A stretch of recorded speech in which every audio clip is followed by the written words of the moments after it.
hello everyone. Again, another episode. Hope you all well. Today we have an amazing guest, Brian Samson, all the way from Hawaii. Brian, how are you? I am doing excellent. Thanks so much for having me. Thank you for joining us today. So Brian has a really interesting career. He's done a lot of mixed things, like an octopus, multifunction. So we're going to talk about a lot of interesting things today. But first of all, Brian, for people who actually don't know you yet, how would you characterize yourself? Yeah, I've spent the last 11 years as a nearshore guy. So that means I've focused on connecting talent from Latin America to US companies. I've had three different businesses that are all still active that do that in one way or the other. But I see myself as somebody who's been fascinated and blessed by my introduction to Latin America. Okay. And every day I want to create more and more people that are just as excited as I am about this part of the world. Amazing, amazing. What was the most insightful thing that you remember when you started to interact with Latin America?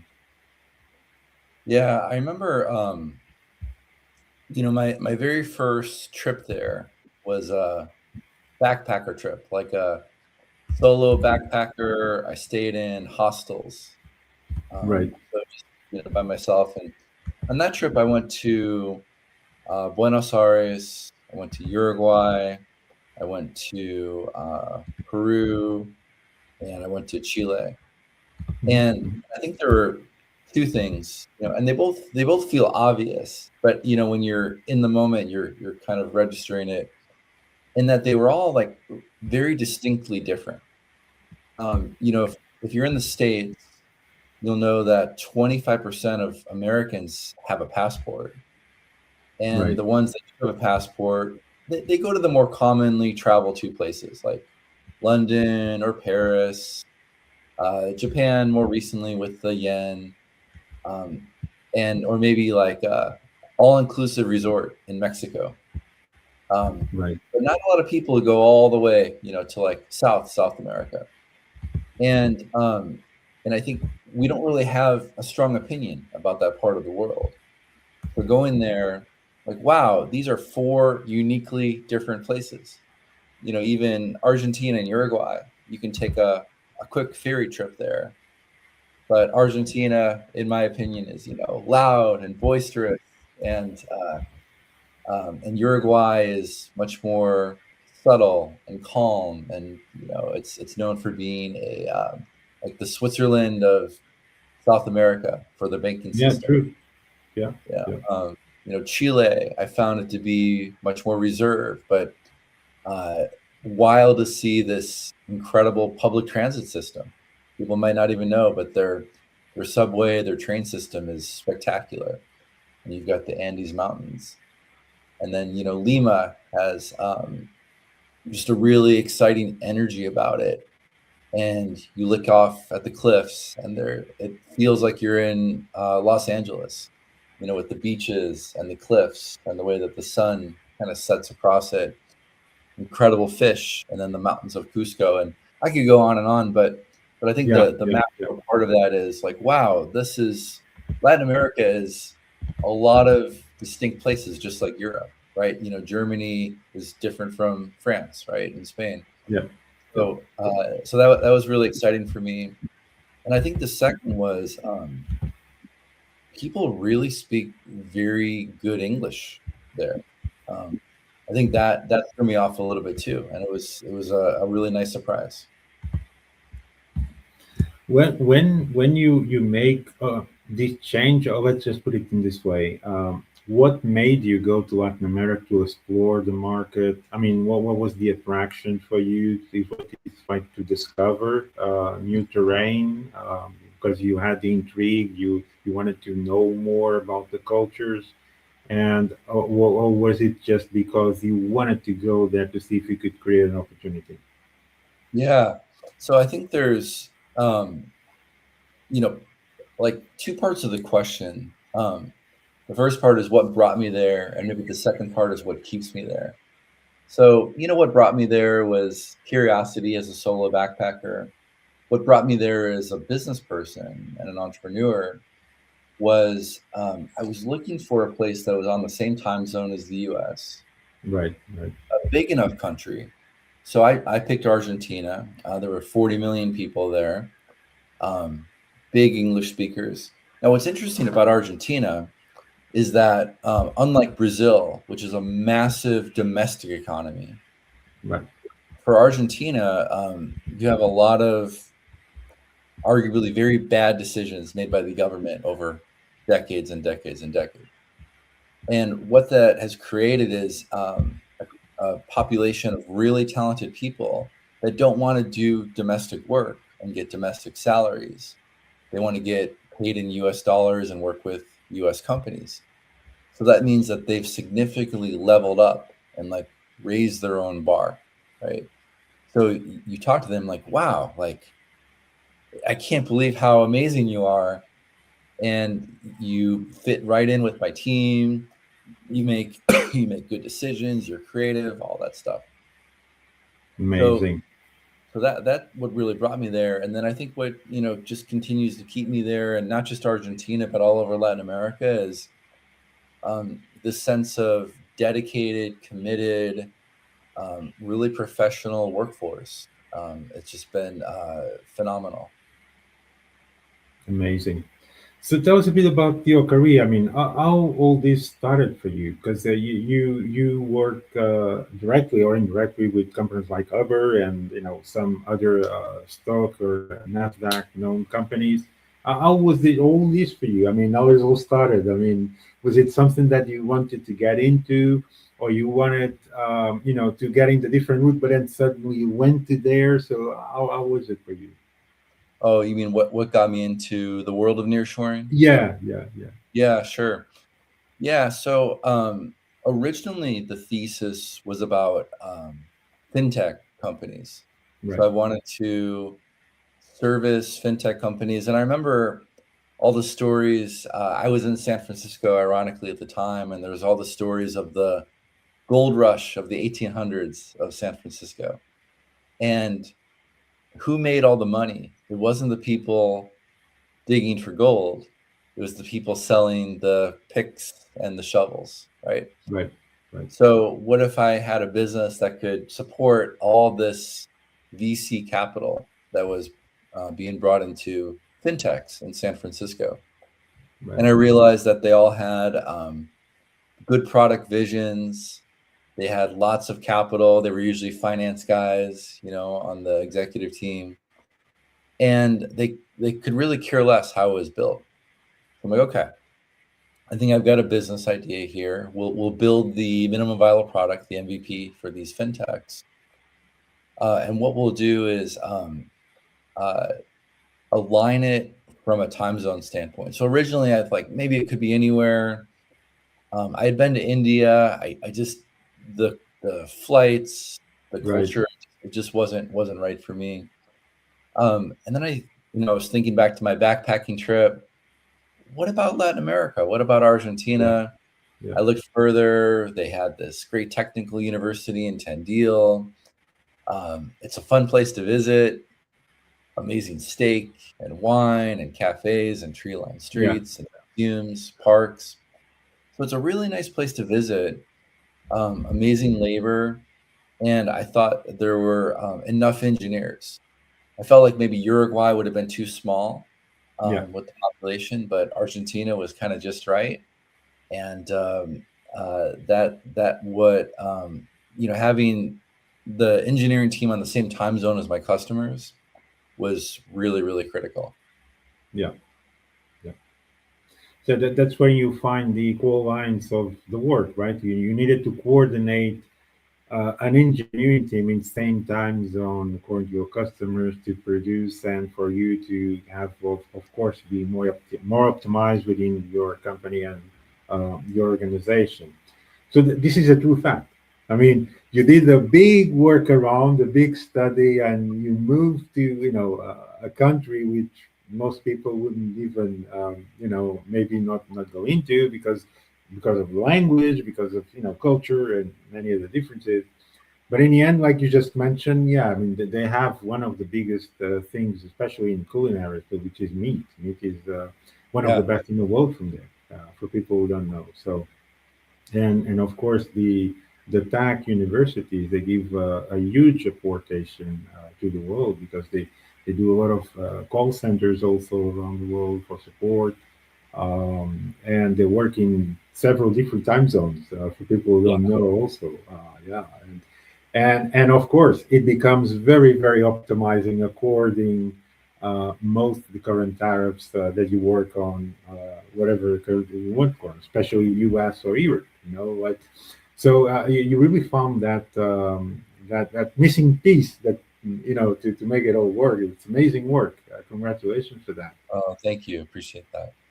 So tell us a bit about more about what you did before or after, or during, how is your what you actually do to other Sure. customers, companies, for people to know Yeah, a bit more. Yeah. sure. Appreciate that question. So I didn't start off as a nearshore guy. I grew up just outside Chicago and Okay. got into the recruiting world. So I was a recruiter, technical recruiter, then eventually moved to where all the action was in California. And I was VP of talent, so like executive team member for a bunch of small to medium-sized tech startups that raise capital. Amazing. So my superpower was always, not the engineer, but the talent guy, who could tell a story, connect, so forth. I ended up getting my MBA as well from UCLA in California. Okay. That kind of rounded out, my business side. I still, I'm not a technical person. I have a lot of friends that I go to when I get stuck. Right. Uh, but that kind of got me into this world. But now, 11 years as an entrepreneur, I love that I wake up every day and it's a blank whiteboard of what I think is the right problem to work on that day. What is the right priorities? Because there's always 50 different priorities. You can't possibly do everything. But I really enjoy that. Uh, the two businesses that I spend the most time on today was started with my own money, so bootstrapped. Plugg today is just over 100 people. So we're a staff augmentation business, connecting Latin America talent with U.S. companies, Okay. and just over 100 software engineers that we've put on projects, and we're really proud of that. Mexico is actually our largest concentration of talent on projects. We also operate in Brazil, Hmm. Nicaragua, Argentina, of Okay. course, El Salvador, Colombia. And just as I opened the show, all these countries are a little bit unique and they have different things going for them. Brazil has Florianopolis and really attracted a lot of great data engineers, AI Yeah. engineers, Yeah. R&D engineers. Mexico kind of has a little bit of everything, plus manufacturing. Yeah. Um, Central America, like Nicaragua, great place for call center, back office, BPO. Yeah. So this is really where I've been focused, Julio, is how can we add value to our customers? How can we introduce them to talent they couldn't otherwise attract, and Yeah. advise them on the right country to look at, what their budget could possibly be, if they intend to scale, if they need to ship equipment. Yeah. Sometimes tariffs and customs can be complex there. But I love it, and I love trying to solve those problems every day. Absolutely. I mean, in the end, it's a matter of working out the necessity, right? I mean, we need to listen what customers actually want.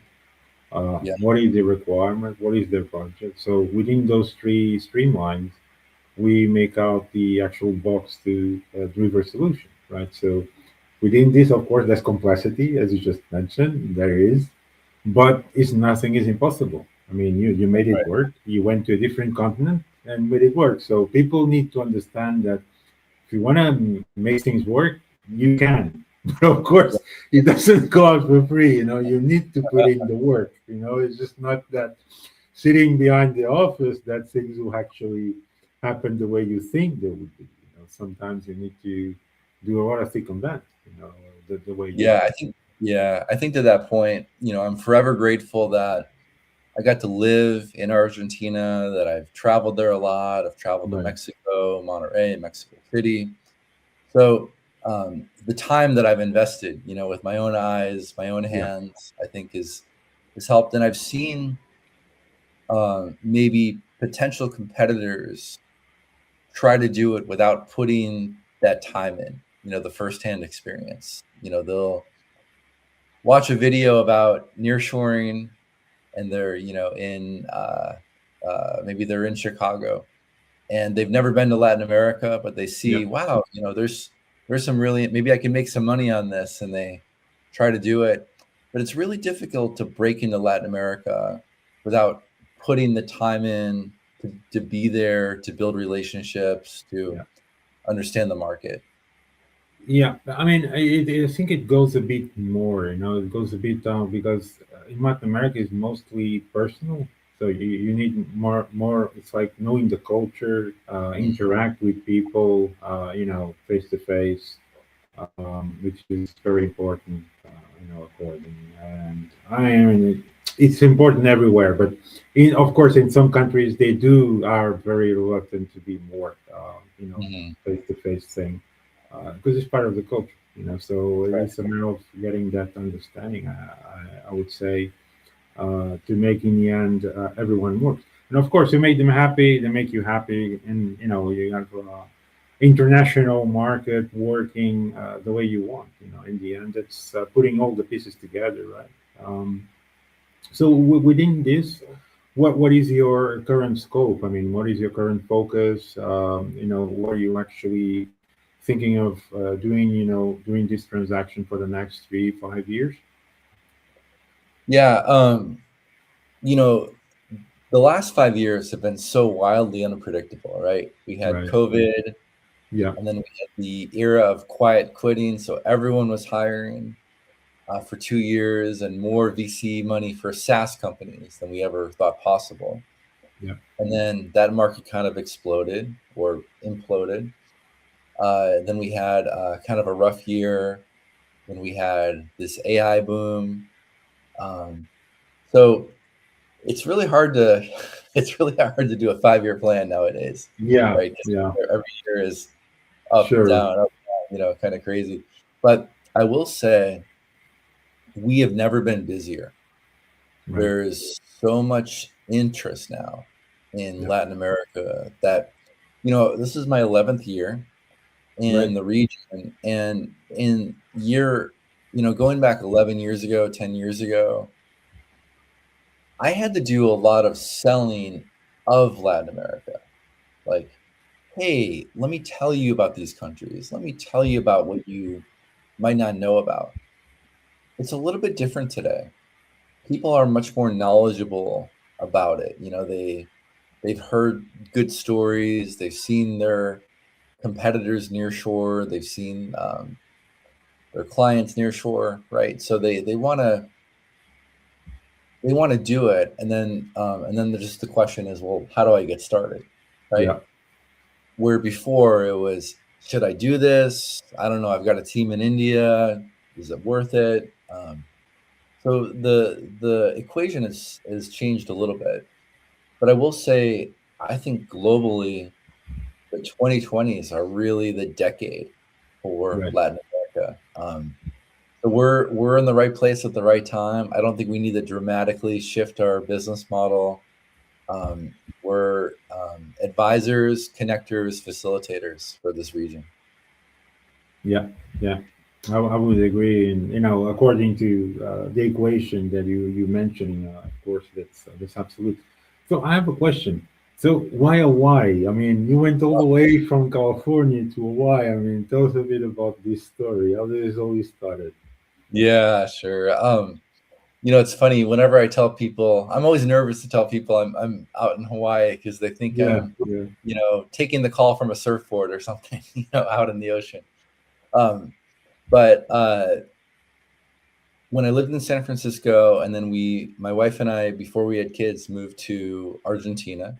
Right. We decided to get rid of our apartment in California and just load everything up in suitcases. That's it. So we each had one giant suitcase and a back, and we went on an adventure. And I got a little tired, I'll be honest, of wearing the same clothes all the time. But, but that was okay, Yeah. But yeah, we we were also, we would take little adventures. We spent some time in Southeast Asia that year too. Right. But really just like a whole year of living out of a suitcase. And I realized how amazing that opportunity was. So after the end of the year, we knew we needed to settle somewhere. We wanted to be back in the States. And we felt like Hawaii was the most, or like maybe like the least U.S. state out of all the U.S. states. Okay. And you've been there. And I think it's true, Hawaii and Alaska are Oh, it is. I mean, you don't even feel like you are in USA. I mean, even the routine, the way of life, people, not. I mean, if you compare to New York, for example, that's like the day to the night.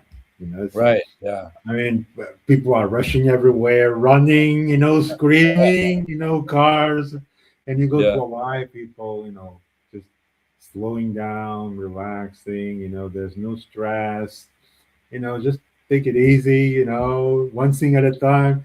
So, I mean, yeah, I mean, it's a bit of contrast, but is it the correct ideal? I would say so, yes, because in the end, you only live once, right? So, I mean, you need to think about your health too.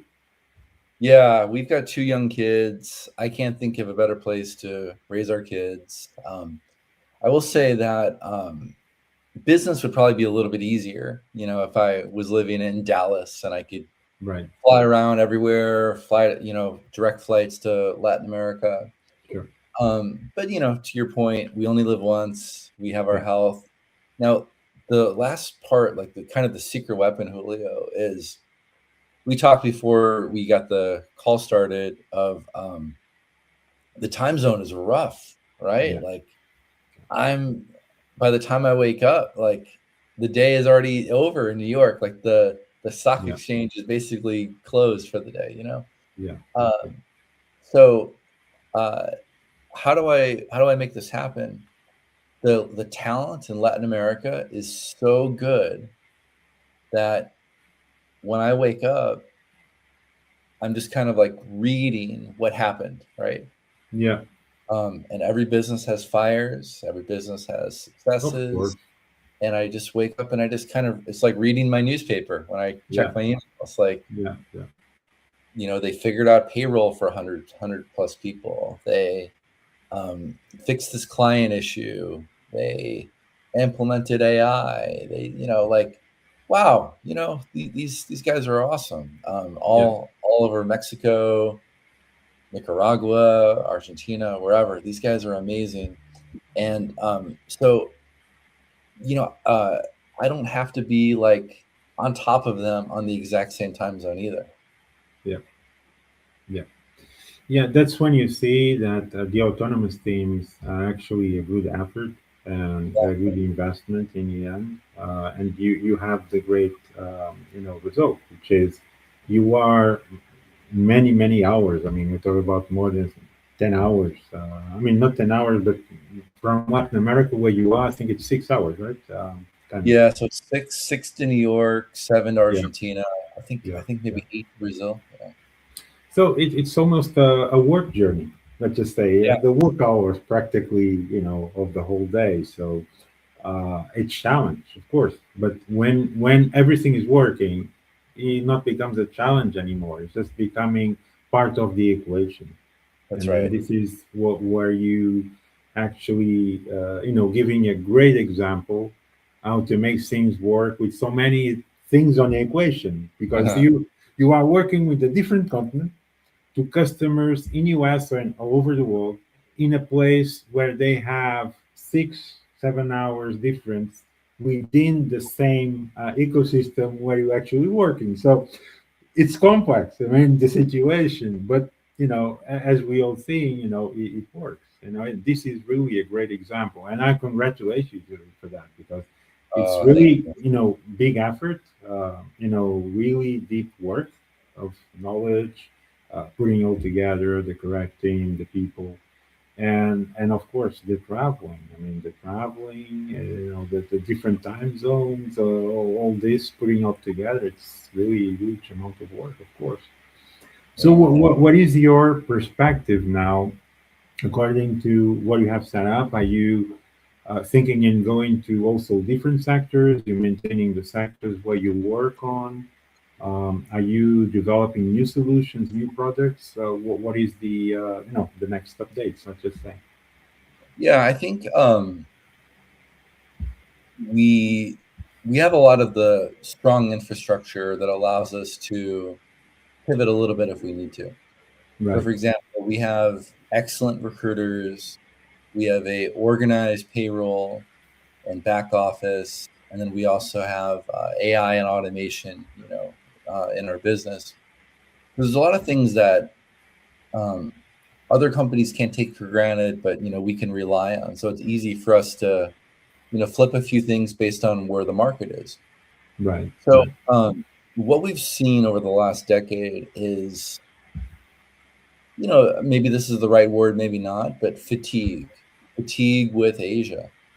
Yeah. Asia is very mature.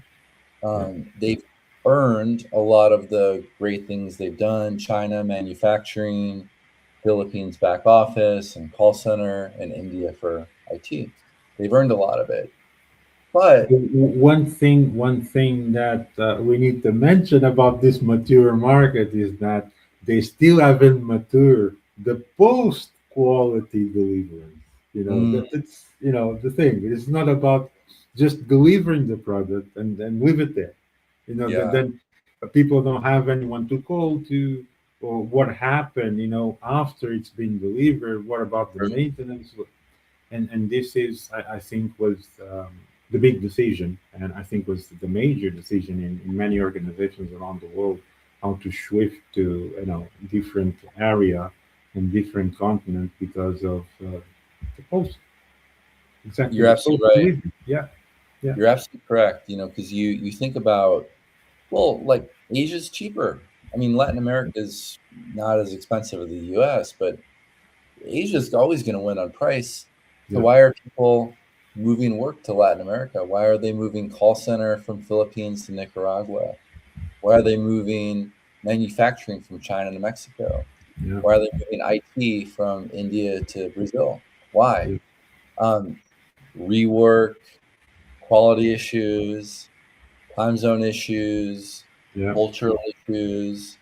So the maybe $1,000 you're saving, per month on, something, you're getting tens of thousands of dollars in benefits yeah. from Latin America. So that's really how people are looking at it. It's like, okay, I spend a little bit more, but my arbitrage, my value is way better because I don't have to worry about this, you know, calls at 2 in the morning. I don't have to worry about poor quality work that has to be reworked. Um, it's really a different point of view people are looking at. It is. I mean, in the end, people used to think that, oh, let's get the most profit and most optimization, and in the end, the balance is actually what you mentioned. Is it actually beneficial for what I'm delivering to the customer? Because if I'm getting 10 or 15 or 20 penalizations from not accomplish all SLAs or the quality assurance that I'm supposed to do to this customer, how does that benefit me from delivering the amount of time that I saved before, which I have to pay even more that I actually saved? So, and I think this is the major shift that took over the main concept what was in India and Asia. I think, I mean, it was because it was from, we're talking about dozens of years. We had like 2 decades working with that area in the market, which people tried, made it mature, tried to be consistent, tried to make the change, but the culture strength there doesn't allow them to change things. I can tell you, I mean, not mentioning names, I want to tell you a specific project, and this was one of my projects. So Yeah. and it's very small, huh? We were very small, not too much customization, and we needed to deliver four racks. It was about 28 servers, and it was supposed to be 2U, for 16, and around four or five for 4U.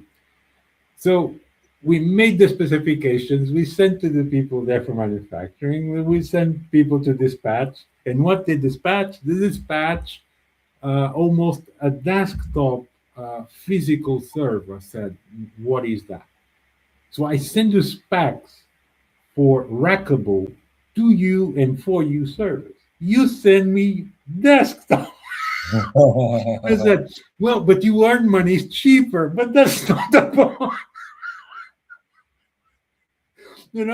And this happens. This is the physical reality. I always say, if you work internationally, you're going to encounter this. Otherwise, Yeah.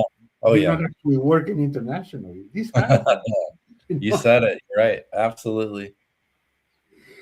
I mean, did you have stories like this from Asia?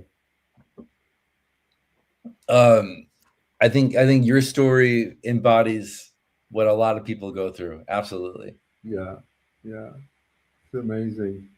So yeah, I mean, I think that was the major change for people starting to work with Latin America. There's even higher knowledge for technicians there. Um, they are more qualified, I have to say, and they have this spirit of willing to work, to gain their position, gain the market, and help things around. So that motivation does make a big change when you want to deliver any type of solution in different time zones, of course. So yeah, that's that. I think this was the major, concept of the situation as it was happening.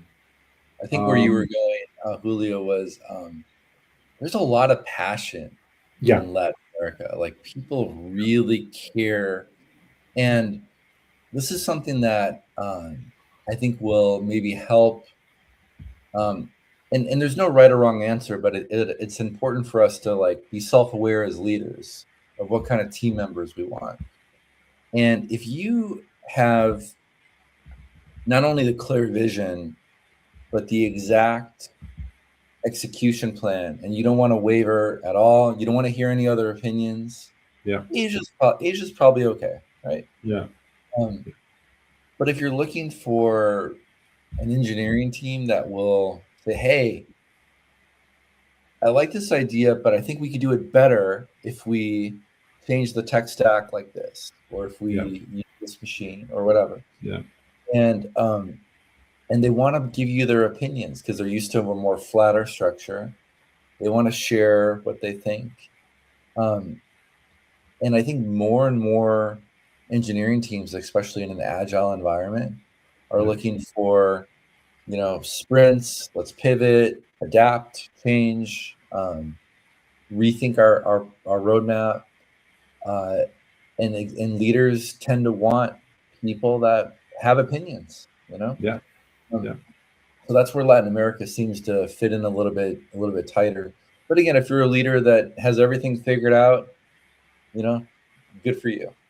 Yeah, I mean, in the end, it's what works better, but in general concept, if people actually do a balance, they'll find for themselves, what Yeah. we're talking about. We're just trying to make them a shortcut, let's just say. Yeah. Yeah, yeah.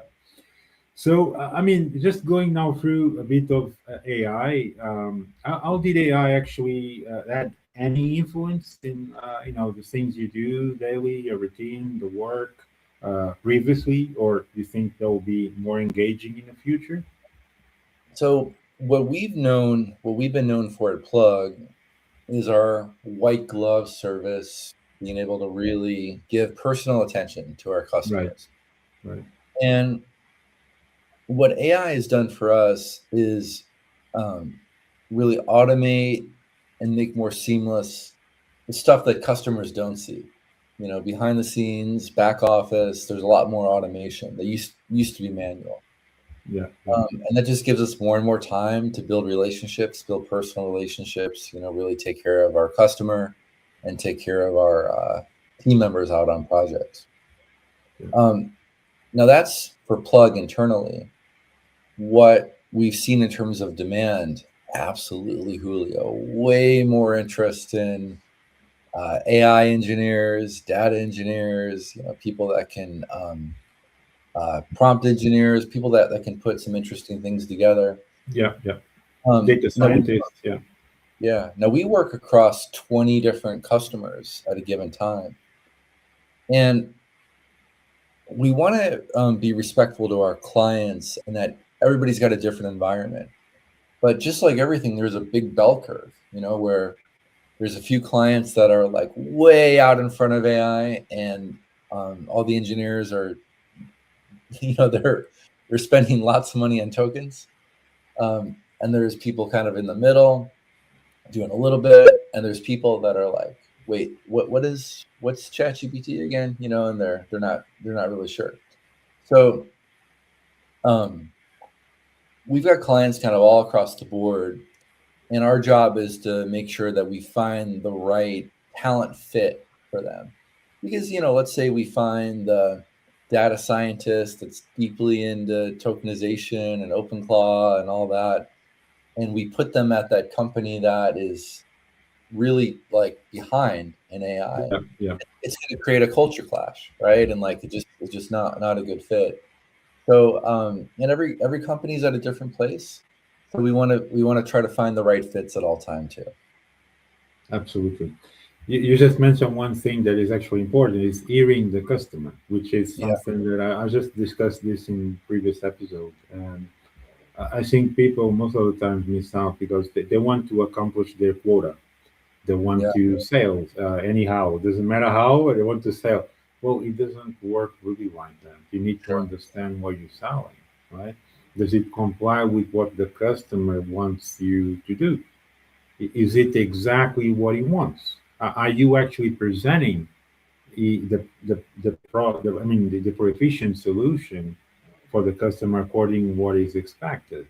Because in 90% of the times, people miss out this. They just go and said, "Oh, I want this," but when they go into requirements, they forgot to listen in 100% the customer.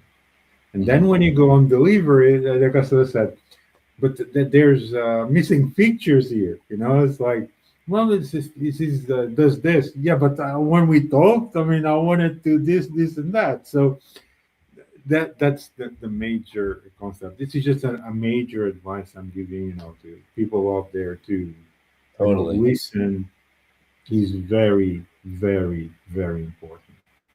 You're gonna save time, you're gonna save money, you're gonna optimize the project itself when you listen properly, and then you construct and conduct the project adequately according to customer customization, because most of the time it's customized either way, give or take. So listen is very important. It's not about just going over there. No, I'm going to sell. You know, it doesn't matter how, but I'm going to sell. Yeah, but why are you selling? And then in the end, if it comes back to you, what are you going to sell the customer then? What's going to be done with your reputation? Because the customer is going to tell, well, these people came to me, but in the end, they did not deliver even what I actually asked. So it's bad reputation, right? So you don't want that. So in the end, the major thing, not everything, is about the time and the money from the beginning. It's about how you optimize it to get the return after. That's right. And this is what people miss out most of the time. I mean, according to my 20 years experience, in international market, and I've been in many continents, I've seen this happen over and over again. People rush in with the quotas. They need to accomplish their quotas, and then they forget the concept that just sell by sell, it doesn't make any sense. And those sales then will come back with repercussion that will allow them to lose money. So in Sure. the end, you are losing time, you're losing money, you're losing optimization, and you're losing reputation. So the four main lines that you should not do. So no, I just wanted to, because we started the conversation there. I think this is a very important point for people not to miss out. Yeah. That's right. That's right. So that was a bit about more into it. I mean, what is the concept for people to understand what are all the areas that you can help companies, people. How do you design? How do you provide the people to construct their projects? For Yeah, people. sure. Yeah. Sure. Yeah. So, my background is in talent. So it's a lot of trying to understand talent pockets, budget constraints, and every organization is going through this, as they hire. And what a lot of people ask me is, well, like, can I outsource everything? Can I nearshore Yeah. everything? Yeah. Yeah. Pretty much. I what I would probably advise is you don't necessarily need to hire anyone junior in Latin America because you're already getting this amazing arbitrage of for the cost of hiring a junior person in the U.S. You could get a senior person in Latin America. So why would you go all the way down, right? Um, so I think that's like where I'd start.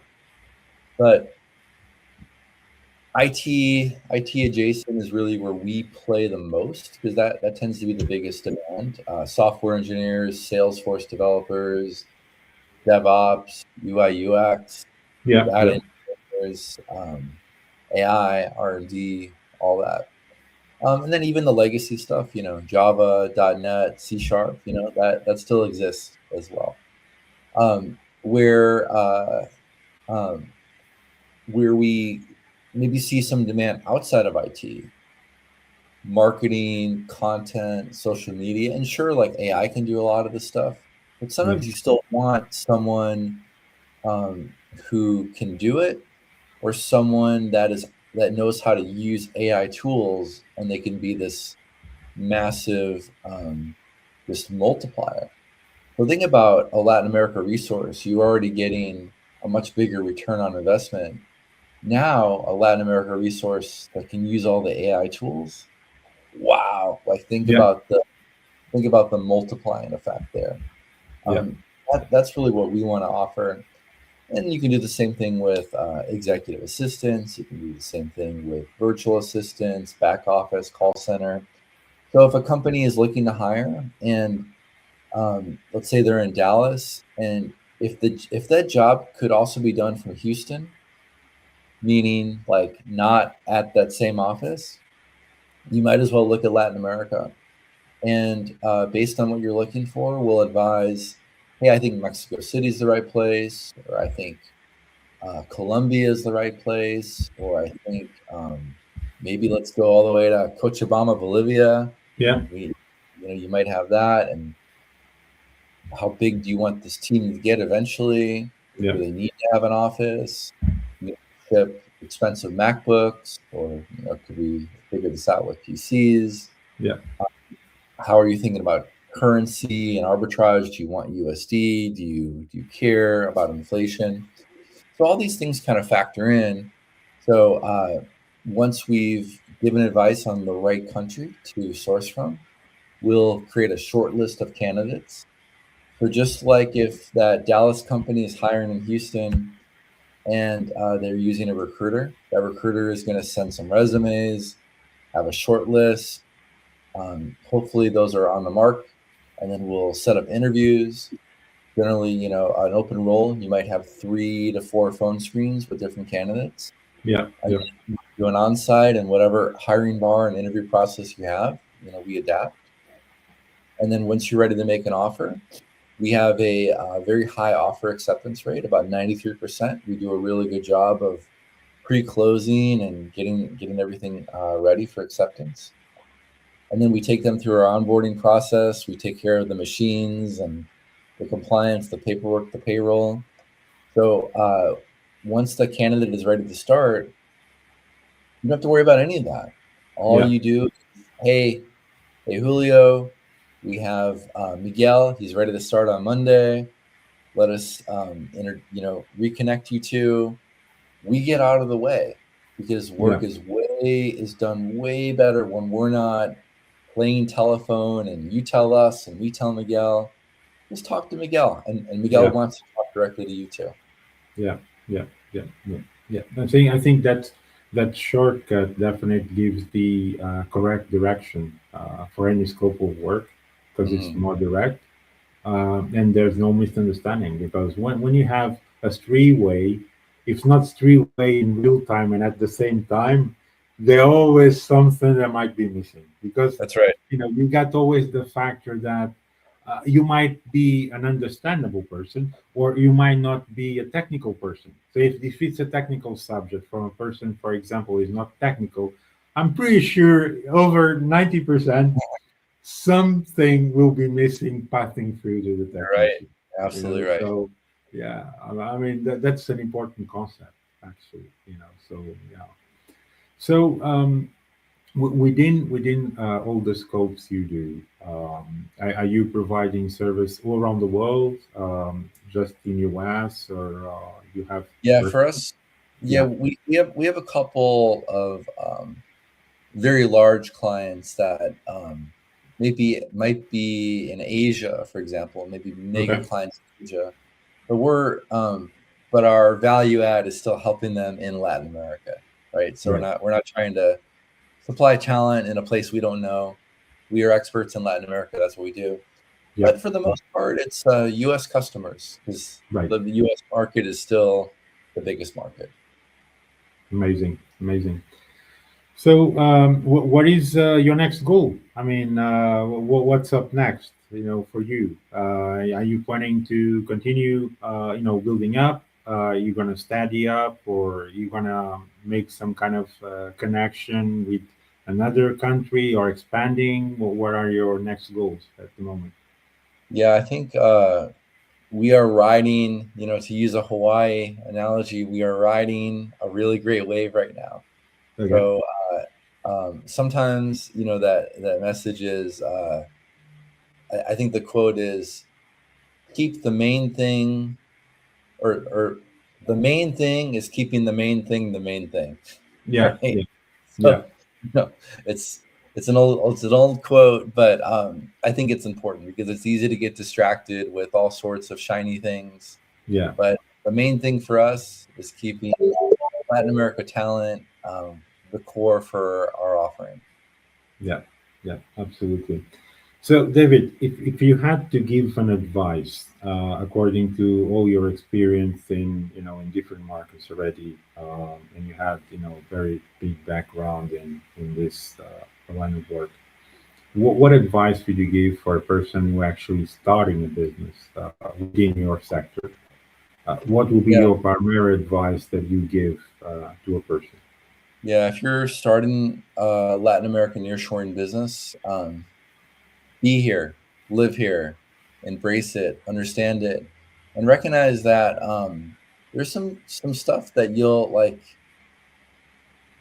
Yeah, why are they doing it this way? And it's going to Yeah, pull your hair out and it's going to frustrate you. But you have to learn that, and you have to learn that firsthand. You can't just learn that by a prompt in ChatGPT. You've got to experience it. yeah, I think there's nothing replaces lived experience. yeah, yeah. I think in the end, it's what we you just mentioned. You need to do it to make the next step and continue to be perseverant and persistent Hmm. to accomplish the goal until he gets the goal done. So for people to see that everything is possible, there are challenges, but you can overpass them. And in the end, with experience, you just put it on your back and continue to do it. In the end, it's what it is because people think, no, but I mean, there's going to be a lot of course, there's going to be a lot of problems. I mean, what are you expecting? You think this is a paradise full of roses or something. So in the end, it's, it's this paradigm. It's a myth. So it's the challenge that you need to found is that you'll see there's challenges. You take that as experience. So you use this experience in the future. So you will save time in the future because some events that you passed through, because you're doing the same sector, for example, it might be repeated in the future. So we already know how to shortcut it. And That's this right. is the concept how people should think about. It's not about oh, I know I'm going to face many challenges. Yeah, but some of them will be repeated in the future also. So it's not all the time something new. I mean, we come to a point that you've been through practically almost all the situations that you That's right. normally do. Of course, there's exceptions, but if we had, for example, in 12 years, I'm pretty sure now you have faced many challenges, and whenever now something comes up, you already know what is the solution even before it started because you already been through it. So this is the kind of thing that people should think about, and just you need to do it to have the experience to go through it. It's not about guessing. It's not about meeting the timeline or a streamline or trying to get from point A to point B just like that. You need to really physically do it to experience it. That's 100%. 100%. what I would leave in this part of the conversation. So, David, anything else you would like to add for people who are watching or will be listening later on? Yeah, please feel free to connect with us at Plugg Technologies. The website is plugg.tech, and we do all sorts of, no strings attached. We'll just talk through your situation, and we'll give you the best advice possible that we can. Awesome, awesome. So within this, that was all for today. Catch you up on the next episode. Hope you like our content. Please subscribe our channel and also David channel too. And hope to catch you all soon. David, thank you so much for having your time joining us today. Much appreciated. And I'm pretty sure this was very insightful for whoever has listened or will listen in the future. I appreciate your time. Thank you so much, David. Thank you. Okay.